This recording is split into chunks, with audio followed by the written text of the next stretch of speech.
The Cerean Force-sensitive Ki-Adi Mundi was a Jedi Master and Council member during the waning days of the Galactic Republic.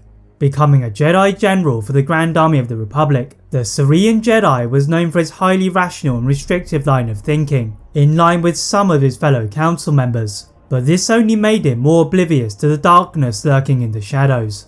Being in constant denial about the existence of the Sith and how they could have eluded the Jedi, he became one of the victims of Order 66 on the planet of Mygeeto. But what if Master Mundi had survived? Could he have affected the Empire of the Rebellion? As you're going to discover in this episode of Order 66 Survived, the Jedi Master would have dramatic consequences for the future of the galaxy.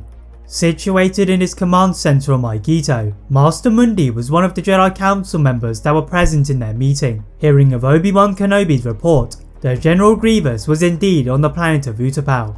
Discussing their continuing suspicions with the Supreme Chancellor, the Jedi were in agreement they needed to make a move to arrest Palpatine if he did not concede his powers after the fall of Grievous.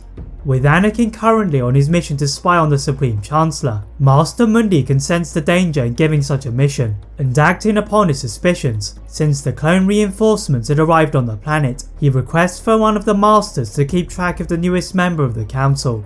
Being the most senior member of the Temple, Master Windu follows the advice of Ki-Adi Mundi, and searching for the Jedi Knight, he can sense something unusual in the Force, so rushes over towards the office of Palpatine.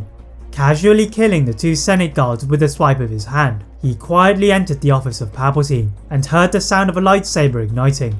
The Sith Lord had not expected the Jedi Master to intervene, and knowing that he could not use Anakin to betray the Jedi, he pretended to Master Windu that he was being attacked by Anakin, and asked for the Jedi Master to stop the out-of-control Jedi Knight. Anakin looked at the Chancellor in confusion, before asking Windu to trust his judgment, and told him that this was the Sith Lord they had been looking for. Having just discussed the arrest of the Chancellor, Windu orders for the closest clone troopers to place the Chancellor in a holding cell, supported by Anakin, whilst he informed the Council of what they had learned. Unfortunately for the Jedi Master, he had still underestimated the Sith Lord, as on his journey to his cell, Palpatine ordered the Coruscant Guard, who were under his control even without Order 66, to quietly stun Anakin. The Jedi Knight cannot react in time to avoid a stun shot of Commander Fox, and Palpatine orders the clone troopers to take him to the cell that he himself was supposed to be in, then got to his feet to execute Order 66. Windu had just managed to reach the mission center in the Jedi Temple, when he felt a distinct shiver in the Force, and quickly scrambled to summon the other council members. Most of them had been caught off guard by the sudden betrayal of the clones, but due to his fast reflexes and earlier suspicions, Master Mundi had avoided the fire of his 21st Nova Corps and Commander Bakara, and was now back on his starfighter, flying to Coruscant along with any other survivors. Returning to the Jedi Temple ahead of Jedi Grandmaster Yoda and Obi-Wan Kenobi, the Cerean Master is joined by Mace Windu and Shaak Ti in protecting the temple, before they go to find the missing Anakin. The Jedi Knight had just awoken in his cell, and it was similar to the one that Ahsoka had been falsely imprisoned in, when accused of bombing the Jedi Temple, but there was no keycard to save him, and angrily kicking the side of the cell, he found one of the panels to be more hollow than the others. Using his immense strength to rip it from his mountings, Anakin utilised the same method to go from cell to cell, until finally making it to the corridor. From a small table, he picked up his gear, and then his comlink that was flashing, hearing the voice of Senator Padme Amidala of Naboo. The politician had been frantically pacing about her apartment upon hearing that Anakin had been missing, and she was relieved to hear his voice, albeit exhausted, and asked him to return to her apartment. The Jedi Knight heard about what had happened since his capture, but his only concern at the moment was to save Padme from her imminent death in childbirth. Running through the corridors, the alarms to the facility began to go off, and with the clones closing in on him from all angles, Master Windu and Master Mundi arrived to rescue him. Attempting to escort Anakin to the temple, Anakin shrugged off the grip of the Jedi and flew to Padme's apartment, where the Senator and C-3PO greeted the Jedi Knight. Anakin proclaimed that he was going to learn the power to save Padme, as Palpatine had promised him, but the Senator held him back and ordered him to stay, in case she was one of the Senators being hunted down by Palpatine's new regime.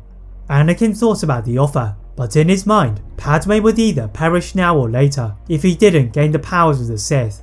Running to Palpatine's office, the Sith Lord turned in his chair and dismissed Masamida, then looked at Anakin bowing to his allegiance. Ordering him to rise to his feet, Palpatine knew that he had the Jedi under his control and dispatched to go to the Jedi Temple, then eliminate every single survivor of Order 66. Anakin would not fail for Padme. Vader recalled all of the station members of the 501st Legion from their stations, and standing outside of the Jedi Temple's entrance, he could hear the whimpering cries of the Jedi as they fell by the blasters of the clones.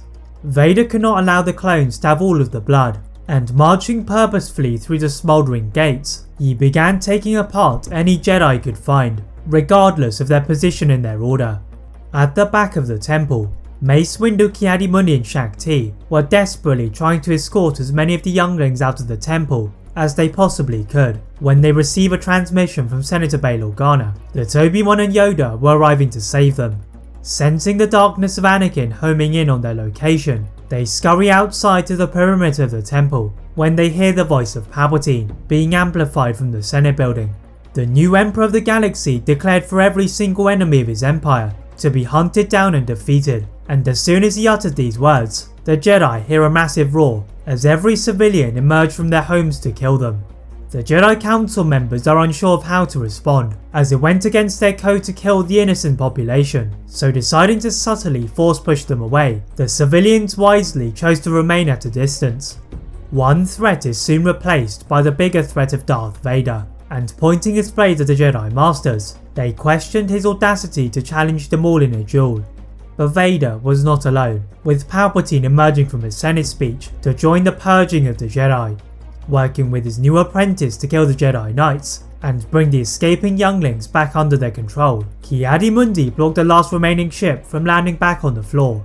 Resisting Vader's force pull with a forced push, the Cerean Master suddenly felt the resistance of his grasp on the ship beginning to disappear, and as he watched the younglings fly away, he is met by the blue blade of the Sith apprentice to his torso. Vader coldly removed his blade from the Jedi Master and moved to his next target, who was Shakti, one of the most esteemed duelists in the Jedi Order.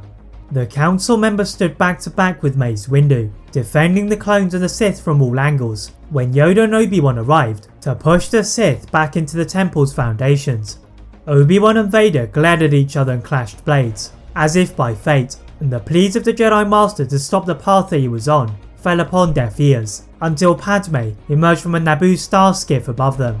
The heavily pregnant senator ran in between the Jedi, a move that was not anticipated by Palpatine, and whilst defending from Windu and Yoda, he ordered his apprentice to fulfill his destiny.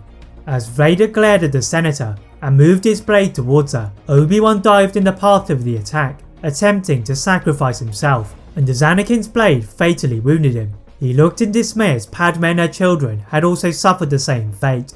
Palpatine cackled as the present and future Jedi fell, and he retreated back to Vader, whilst Windu, Yoda and Shakti were surrounded by the whole of Coruscant. The era of the Jedi was over, and they would have to rebuild for a future chance of redemption, so pushing a loose pillar of the temple into the path of the Sith, they made a run for the temple hangar. Most of the ships that had been stored inside had been taken out of action by all of the chaos that had occurred since Order 66, but one Republic gunship remained, and that was all they needed to leave their home. Guiding the ship through the former Republic ships, their pride was wounded as they tried to track down the surviving younglings. Back on Coruscant, the civilians of the planet were cheering for the victory of the Sith for managing to stop the war, and the Jedi were regarded as traitors of the Republic. Senator Bail Organa was one of the politicians that were also labelled as enemies, but the determined senator managed to retrieve the bodies of Padme and some of the Jedi, then take them back to Alderaan. Performing a traditional ceremony for the Jedi, their bodies are burnt on a funeral pyre, as he then began to establish a rebellion against the new Empire. But with nobody willing to go against the Empire, and with all of his allies being hunted down, the era of the Sith was the present and the future. That is if What If Ki-Adi Mundi survived. If you enjoyed this What If, please like this video, turn on that notification bell, click that subscribe button on this channel, as well as on my other channel What If Films. And as always, leave a comment on what if you'd all like to see next, and how I can improve my videos. Thank you all very much for watching, and see you next time.